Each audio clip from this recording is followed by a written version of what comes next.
become a lifestyle. I was enjoying it. A victim Go feeling. drink, feel bad about yourself, feel guilty, cry, go to sleep.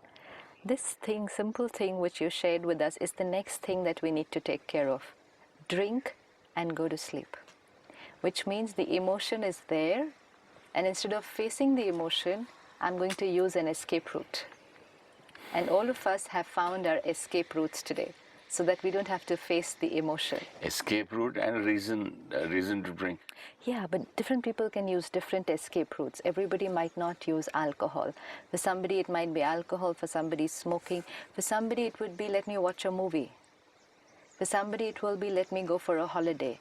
For some people it is let me just be busy working. Or leave me alone. I want No, to... working. Working has become a very big escape route for people today. If they are low or upset or there's been some pain in them, they will just keep on working the whole day.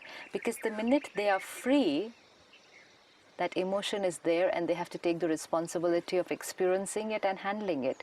So the best way is to escape the emotion is what most of us are using. Or the other thing is go and share it with other people. And when we share it with other people, we get their approval and assurance that what we are doing is right. That gives us the justification. These are all escape routes. We should never ever run away from the emotion. It's just a temporary distraction. In fact, face it directly. Just be there with it, understanding, yes, this is pain. Yes, this is anger. I'm not going to move away and watch a movie while it's here.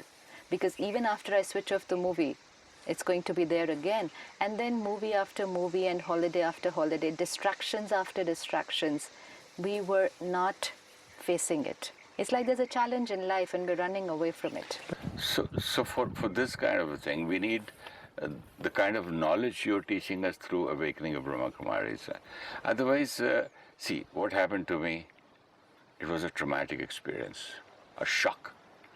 When I'm shocked, it's just like somebody sleeping and in his dream he's watching his father's dead body, and you are also in the dream telling him he's not dead. How can you say? He says, I can see it. Somebody who is not asleep, who can wake him up and say, Mr. Oberoi, get up. Then, oh, you're in a dream.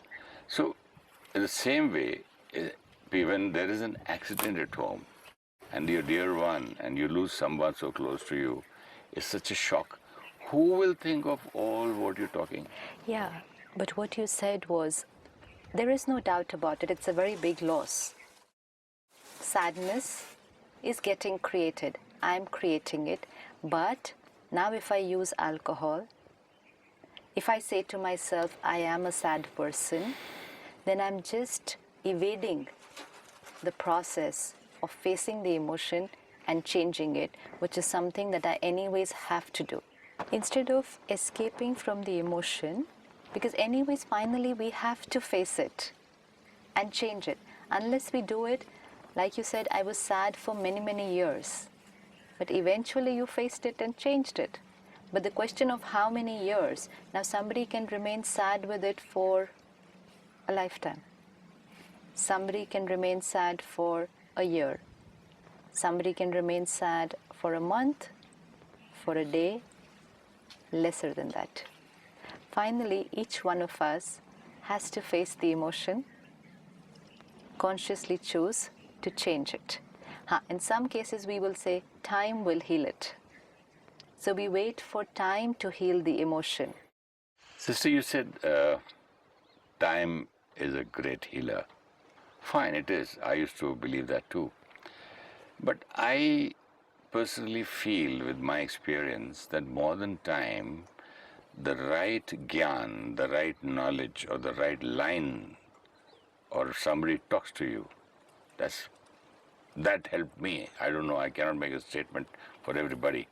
When I was shooting with Dr. Lagu, he told me something. He said, I still see the shock on your face. You look so sad, upset after my brother's death in the accident. I said, yeah, I feel guilty. I feel that I've killed him.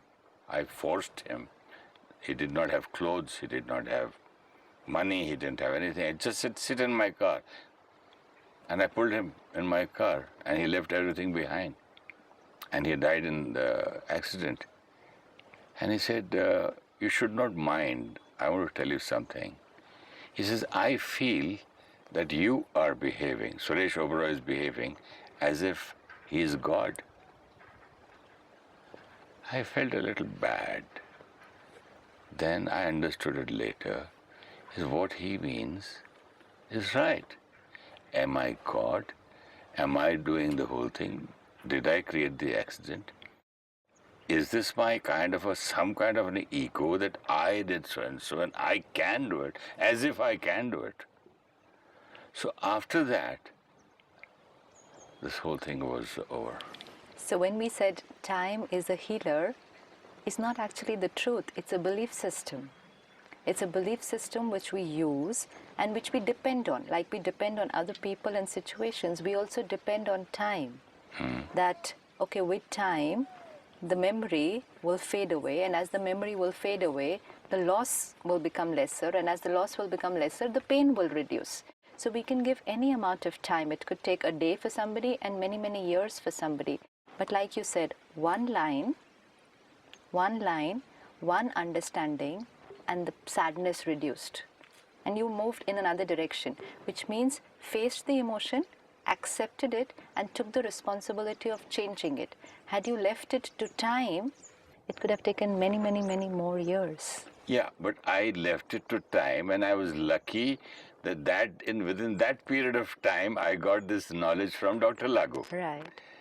Maybe the other people are also cured, their problems are solved through somebody's lines, but it takes time. So more important, if I'm going through an emotion, face it and look for solutions. How I'm going to change it.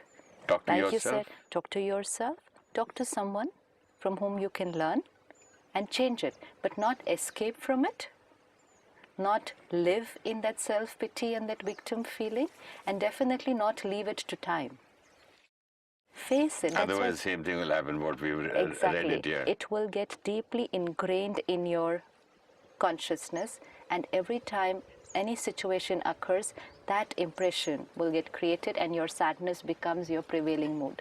Your anger becomes your prevailing mood. Face it, understand it, see the damage it's creating, use a tool, change it. Like for you, that line, I'm not God, was the tool. It could be different tools for different people, but we need to take a tool. This is working on ourselves. But if I'm escaping or running away from it, I won't be working on it. Another very important thing that we can take care of to overcome these moods that we keep experiencing is check our desires. A lot of desires. Desires are not necessarily just about things and achievements. A lot of subtle desires. Like what you were sharing the other day, everything should happen accurately. People should behave the right way is also a desire. Professionally is also a desire. And what happens is a desire is already created here. It's already started living here. I can see it on the screen of my mind that this is how things should be. This is how people should be. And when that desire does not get converted into a reality, I experience a loss, because for me, I'd already created it. And the reality has not happened the same as what I had created here. So I feel a sense of loss. And whenever there will be a sense of some loss, not necessarily a loss of a family member, but any kind of loss, there will be this mood that will get created. How can you live without that? If you invite me for lunch, don't you expect your staff to bring proper food and vegetables and everything and give it a time? I'm not come for dinner, I've come for lunch. I understand. So that's not called a desire, sister. A desire that everything will happen perfectly at the right time. I'm expecting you to be professional is a desire. It is a desire. Because you're not accepting the situation, you're expecting something, so it's a desire. You may expect something from me. My situations and my capacity to do it could be different. How I'm feeling today could be different. And so I may not be able to live up to what you're expecting. But because you've already created that desire, and because it does not get converted into reality, for you it's a loss. And the minute there's a loss, a feeling of a loss, there will be one of these emotions. So let's, like for me, I would say, people should be like this is also a desire. People should be sincere. Desire. People should be honest. How will the army run then? Desire. One is discipline. The general of the army wants everybody at 6 a.m. there. Yes. And then is that his desire? One is a discipline. And one is to create that thing here that this is what I want. That's very important. And if I don't get it, for me, there's been a loss. Like for you, yesterday was a loss of a day's work. That's a loss. And the minute there's a loss, there will be anger or sadness or hurt. Because I have desires. Let's live each moment, taking it as it comes, not already creating it, so that for me it's not a loss. If I don't create a thought or a desire initially, this is how they should work, then it becomes easier for me to accept them the way they are working. You mean to say, like, if the flight is delayed and it's beyond the hands of, beyond the control of the captain of the flight, he'll try his level best to make up time on the way so that he reaches. That anyways they will do. That's all. That anyways they will do. Anyways they will. That's all is in his hands. Absolutely. Nothing else. But we can create so much anger and pain perceiving the loss that has happened. So it's very important to keep a subtle checking that whenever we are creating any of these modes and emotions, what is the desire that we had created, because of which I'm experiencing this? And gradually, it takes a little attention, gradually, let's start reducing our list of desires. I want people to be like this. I want this thing to happen like this. I want my driver to be like this. This is a whole list of desires. Sister, I don't think I'm still able to understand what you say. But It's the a time is gradual- less and we can only continue in the next episode. Sure. And I'm sure I'm in a lot of people with me who are watching. Our viewers are also maybe not very completely agreeable. Sure, definitely. So shall we have a small meditation? Sure. Let's sit back.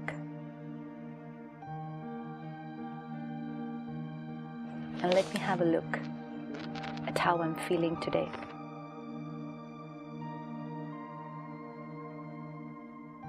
Is there any attachment of the past?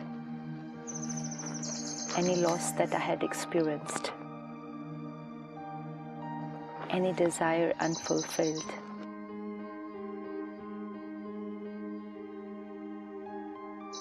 Because of which I'm creating sadness.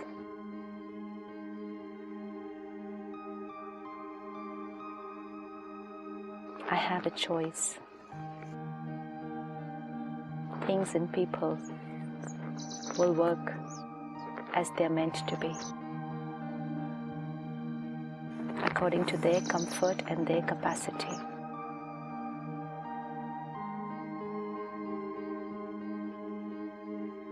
Let me see how I can change how I am feeling today.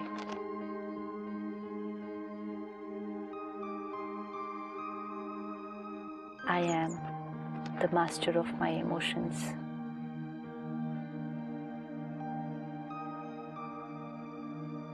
I'm a master who chooses, aware of my comfort level, my every feeling in every situation.